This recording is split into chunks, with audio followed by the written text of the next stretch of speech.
in South America, in Peru, 5 years ago, okay, they already knew this one will be the trend. Why? Because at that time, a lot of Chinese, the mainland China, okay, they send a lot of delegates to the South America to buy the material. You know, they want to do the business with them. And the Mandarin Chinese is becoming one of the most popular language, okay. And also the South Asia, okay, to learn to speak the Chinese is very important for them. Actually, this case, okay, we do that kind of experiment with Vietnam, okay. The reason of it, we choose Vietnam, okay, because one is, I just mentioned, they have a very huge population, okay.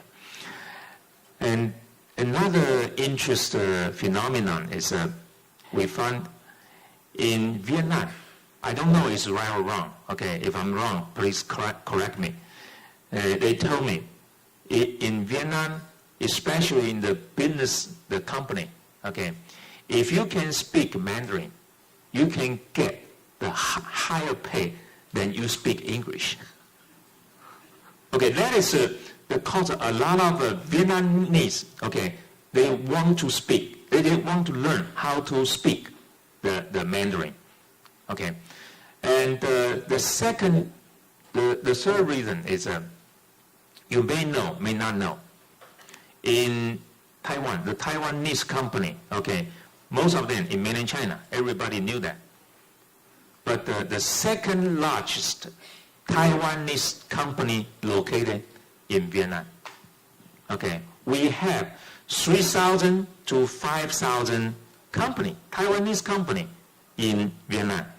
The reason of the two different, 3,000, 5,000, because a lot of Taiwanese company, they threw, okay, the Virgin Island, the other place, Hong Kong, to invest.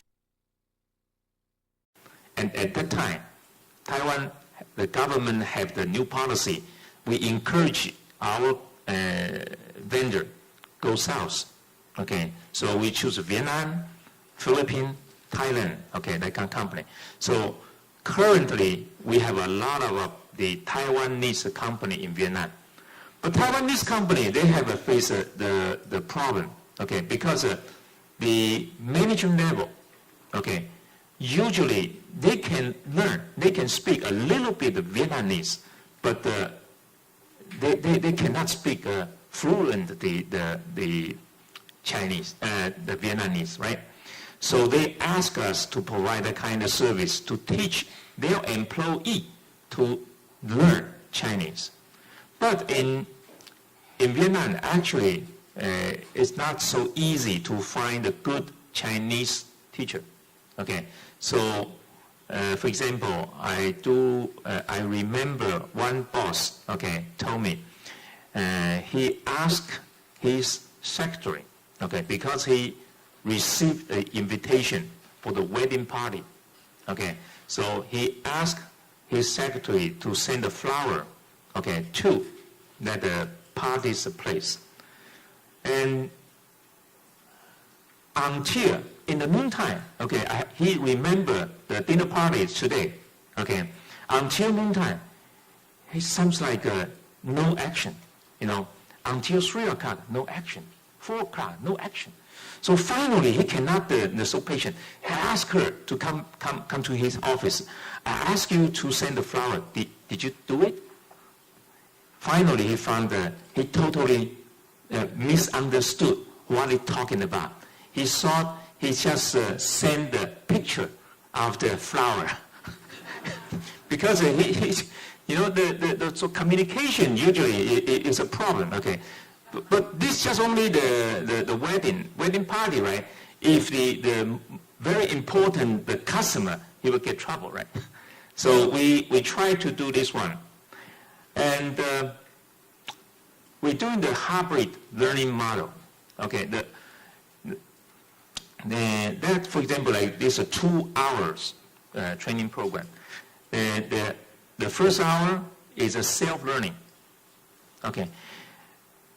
In our experiences, we find the self-learning usually it not work. Everybody in this room, we knew that, right?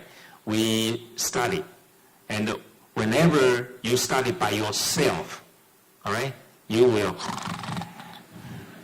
watch TV, you will you do everything, okay?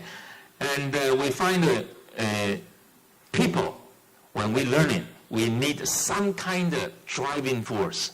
Okay, for example, like your mother to sit with you. You need a friend, you need a classmate, and we learn together. Okay, have the some kind of driving force. Okay, so the first hour you just start by yourself, but our